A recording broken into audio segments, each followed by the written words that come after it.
All right, so one of the things that I like to do is kind of check your adjustability, how that would work in the swing, and kind of get a preview of your swing plane.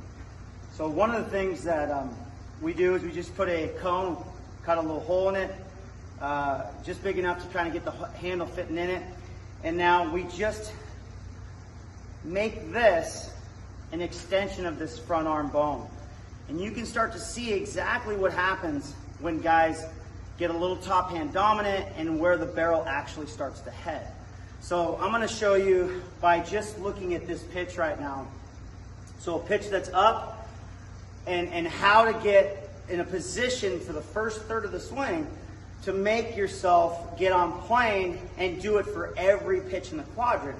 And I think that's the most important thing is learning how to get to every pitch in this quadrant from the very first third of the swing, no matter what the location. So let's just kind of get into this. So we have this, it's just kind of giving us that bone, and this is how you're gonna find the ball. So if I was gonna go after this pitch, my very first move would have to be slotting, stacking up, which is elbow moving this way, bat moving to my shoulder, right? So you can start to see the closure and gap between my bat and my shoulder.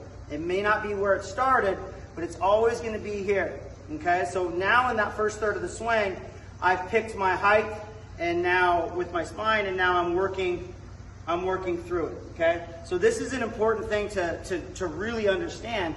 And so here's what happens when that first third of the swing is off, okay? So, and there's no adjustability, and I'll show you what I mean. So if my very first swing and my first move isn't here, but it's all ready to start the barrel, this little move right here makes me not be able to adjust. Okay, so now I'm starting to throw my hands. But what if that's the pitch? Watch what happens. I've already disconnected this from my body and starting to swing. So if has any movement on it, you're gonna try to fight to get to it, and now look where my bat goes. My bat has to get out of the way. I have to use my top hand to go find it, and now I'm going in a downward position to try to go find the ball. So here's what happens when you get to the first third of your swing. No matter where the pitch is, you're still adjustable. So if I'm gonna hit this pitch, and this is extreme, you know, not all the balls are gonna go from here to there, but they will. So let's just think about what the front arm's gonna do. So if I pick this position and I'm slotting, the adjustability to get my bat on plane is still there. It's still there. So now I'm back behind it, and I can still get through it. Same exact swing, okay? So I don't have to change my hands. So as soon as you see this move and the bat head starts to go, you can see your bat head and then get a preview of it going down to the ball. And it's already starting to make its move. Now if it's up, you can't recover. There's no recovery because then your top hand has to do all the work. You're no longer hitting with your front side. So this is a good way to get a good indicator on how the front arm actually works to get to the ball, and then you go from there. So we should be able to go to an extreme, right? So in the first third of our swing, we can start slotting, get on plane, and start making my hands go in the direction I want to go, right? So that's where we're going to end up going. Now look at the same swing. So I'm still going to get to the first third of my swing, only instead of throwing my hands here, I'm going to make sure that I keep moving my barrel and my body in a position that gets me on plane and then gets me behind it and through it. So posture, positioning, it's all the same. The only thing that's happening is I'm making some small adjustments here.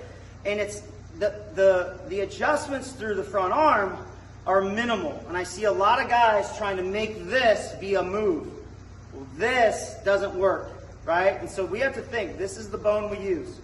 So when I go to swing, if I start turning that bone down, I have to physically start going in this direction to make myself go down there. And I see a lot of guys do this.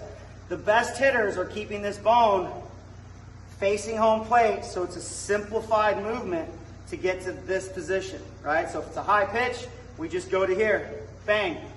All right, if it's a low pitch, we just make ourselves pinch in, and then we can start to go this way, okay? So I think this is a good tool for guys to kind of see their path and get an understanding of what is happening by previewing the barrel before it happens.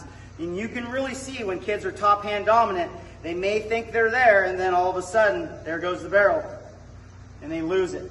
So I like this drill for kids to get a good visual.